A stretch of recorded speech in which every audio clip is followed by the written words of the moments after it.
ইতালীয় পদার্থবিজ্ঞানী এবং চিকিৎসক লুইগি গালভানি তখন প্রাণীদের শারীরস্থান নিয়ে কাজ করছিলেন।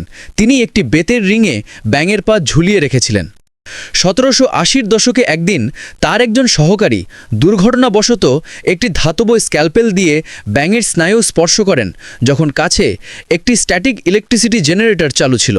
ব্যাঙের পা সঙ্গে সঙ্গে স্পন্দিত হয়। গ্যালভানি প্রথমে একে অ্যানিমাল ইলেকট্রিসিটি বলে মনে করেন। পরবর্তীতে তিনি আবিষ্কার করেন যে বিদ্যুৎ তৈরির জন্য জেনারেটরের প্রয়োজন নেই। দুটি ভিন্ন ধাতব বস্তুকে যেমন ব্রোঞ্জ হুক এবং লোহার রেলিং একত্রে স্পর্শ করলে এবং সেই ধাতব বস্তুর সাথে ব্যাঙের পা স্পর্শ করালেও একই স্পন্দন তৈরি হয়। গালভানির এই পর্যবেক্ষণই প্রথম প্রমাণ করে যে ভিন্ন ধাতব বস্তুর সংস্পর্শে রাসায়নিক বিক্রিয়ার মাধ্যমে বিদ্যুৎ তৈরি করা যায়।